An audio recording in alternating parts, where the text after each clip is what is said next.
Okay, next news story. There was a report this week that there's going to be a new version of the DualSense controller for the PlayStation 5. There was talk of it appearing in the revised version of the PS5 Professional.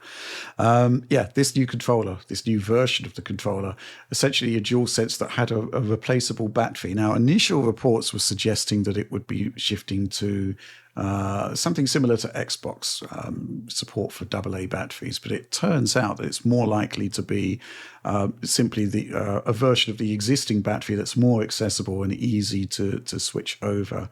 Had this supporter question here from Sam H. External batteries for the DualSense. How much is it and where can I get it? I'm tired of having to switch between controllers whenever one needs a charge while playing the one that's already charged. Having AA batteries for the DualSense is a welcome addition, so I'm not worried in case the internal battery dies forever. I think there's 2 points on that. There are always concerns with Sony controllers that the battery isn't easily replaceable, so over time it does degrade and it's not so easy to replace.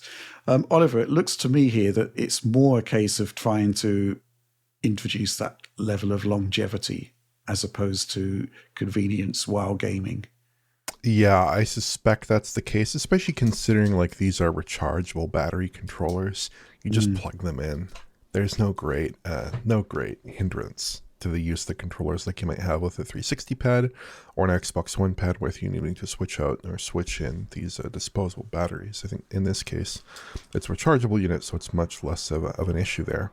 But I think this is a great development because it extends the life of PS5 controllers, and presumably it will also let you swap batteries as needed, though I'm kind of curious to see what kind of configuration they go with, like if they have a little hinge, a door cover on the back that is actually easily hot swappable, or if it will be like a screwable compartment. I looked up the current process for replacing a PS5 battery, and it's very involved. You have to like remove the R1 button, you have to use a spudger to open up the back of the unit.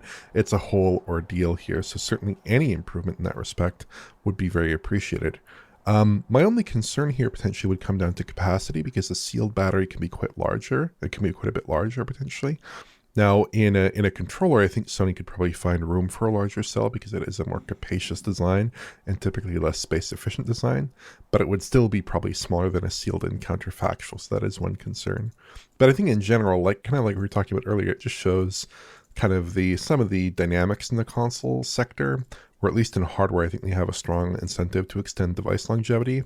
And in an era where, PS5 consoles could be viable and being used for games for, I imagine, 12 years or 15 years from the date of purchase, they want you to continue having obviously working and functional PS5 console hardware, and that includes the controllers.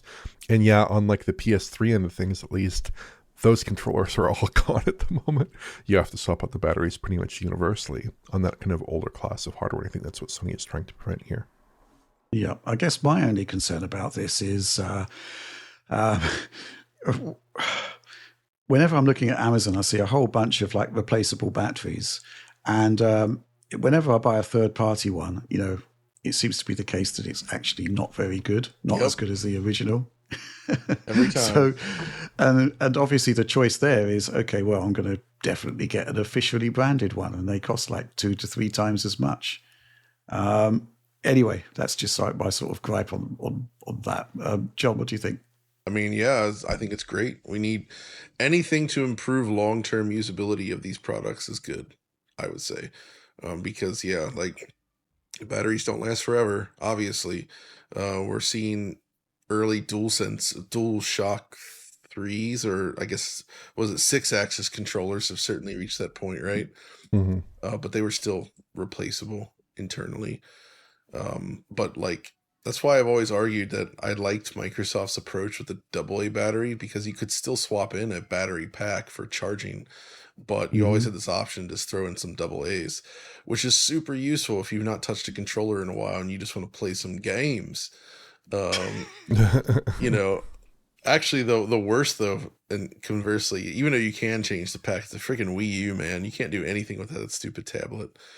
And if it's dead, you're just like, you're kind of in trouble. So, yeah, just great. It's good news. I'm curious to see the form it takes, but I'm happy that something's being done at least to make it easier. Yeah, there does seem to have been like a small but significant shift within Sony to increase the longevity of the products. For example, the classic little latch there that makes it much easier to replace the battery, for example. Inside the main machine. I think that was a really cool thing to do. Oh yeah, that is cool. I agree. But I guess the question is whether it is going to be a really simple way to switch batteries, or whether there's still going to be like screwdrivers involved to unlatch it and stuff like that. I don't think it's a big deal either way. I do think any kind of improvement over having to remove basically dismantle the controller and remove the R1 button to get at it. It's going to be a big improvement there. Yeah. I guess we just have to. I want to see them add like a battery slot, like a UMD drive, so you can shoot the battery out the top. That'd be sweet. Well, that was always the sort of cool thing with the PSP, right? You just took the back off. Oh, it was ready to go. Despite that, it looks super sleek, right? You can't tell really if there's a battery compartment there. So it comes off real nicely. Very easy to replace. Thank goodness, because those batteries do blow up eventually.